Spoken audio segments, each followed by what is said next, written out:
Alright, everybody. Hello, welcome. Dependent Fanatic here. Who are you? Let me know in the comments below. Tell me your story. What do you do? I'm a drywaller. You see some mud right here. It's been a long week, hasn't it? Happy Friday. Right now, Arkansas and Texas Tech started the second half. Texas Tech is down 5 points, 24-19. So be paying attention to that. But I wanted to do a ranking. I didn't have time for any previews for these games. You already know who I picked, and I'm sticking with them in the playoff, that is. But I'm doing a ranking on the hardest sport to do to coach now, professional or collegiate. And I think everyone has to understand that the best teams are the ones full of players that have bought in to the program and will play for the player next to them. Speaking of Amon-Ra St. Brown and the like for Detroit, they're doing good. That is the case in all of sports. If the person next to you, you have to work as a team. If the person next to you loves you and wants to help you, then you have a special team. And the hardest sport to do this in is college football. Simply because of numbers, pure numbers. College football teams have over 100 players annually, depending on how many walk-ons you have. Used to be, before my time, it used to be they had 105 scholarships. College football used to have no scholarships limits until 1972. Then there were scholarships limited to 85 after that. And we're going back. Did the limit help lesser programs? I would say no. Did it help with parity? Everyone wants parity in their sport. Maybe it helped a little bit, but the limit is now back up to 105 scholarships next year, plus NIL and the transfer portal is a new thing that will help the rich get richer. So, go blue, we're one of those. But it is very, very difficult. So to compete and win in college football is hands down the toughest job in sports as a head coach, especially if you are not already on top like Michigan has been. The Powers love doubt, and they love the idea of parity. Keep you squabbling and, thinking that you're something, and then the powers that be win. They win, and they run away with all the money in real life. So, the second toughest job, I think, in sports as a head coach is the NFL, being an NFL head coach. It's tough in the NFL because they only get 53 players on their roster, and it's the same sport as college. But each one has a contract, and they have to perform. They know what they have to do. You know what you want them to do going into each season. It's complete opposite of college football. Players have to stay, and there are way less of them on a team. So if you're a coach, it is an easier job to get everyone who has to be there on board. They have to be there. Instead of, building up and rah college, that's tougher. But the NFL second toughest job. it's tougher in college.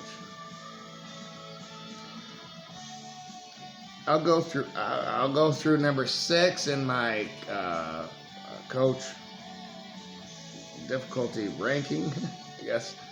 I think the Major League Baseball is number 3. You need 7 pitchers nowadays because no one can hit the ball. Look at Detroit. No pitchers at all. They had a great They had a great team. Their staff was limited. But man, that manager was amazing for the Detroit Tigers this past season. So, that is really tough. Number 4 is the NBA for me. Only one team can have the best shooters on the same team. So whoever has the best shooters on the team seems to be winning. And that is because no one wants to play defense in the NBA anymore. No one wants to get out and stretch and shut down that shooter or make him take a jump shot in mid-range. Centers are a dying breed. True traditional centers, they have to step out and shoot threes now. I don't understand it. I think it's a perfect time for Detroit to start playing some damn good defense. Buy into that end because the rest of the NBA will not expect it. But that's the 4th hardest job as a coach because you're dealing with millionaires and they don't want to play defense. So number 5 for me is college basketball. Sticking with the basketball theme, college basketball is easier because of the small rosters, and you can actually just buy players now. You don't have to sign them to contracts or anything. Just, hey, you want to be on my team? I'll give you $4 million. All right, cool. It's easier for the powers that be, that is. So they're number 5.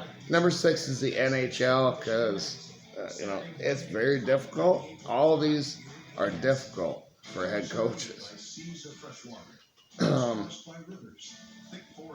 But look at how few teams have turnover. If you're one of the top in the NHL and you can just keep it rolling with the roster you have, and you can keep them bought in to effort on every play, that is key. So, that's pretty easy, I would think, on the ice. I'm not the biggest NBA or NHL fan. I'd rather watch college in both sports. So after number 6, everything else is subject to less money and ratings than the top 6, which makes it easier for those institutions. There's less pressure. So there is my power ranking of the hardest jobs for a coach by sport. College football is number 1.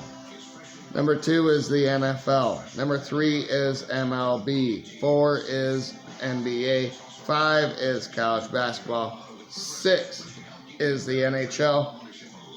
Everything else is behind that. But before I let you go, I want to call out everyone bitching about the college football playoff this season. Hindsight is 20/20. When you already know what happened, it's easier to say that you were right or you were wrong. I had Tennessee and SMU beating Ohio State and Penn State in those games. I was wrong. It's not the committee's fault.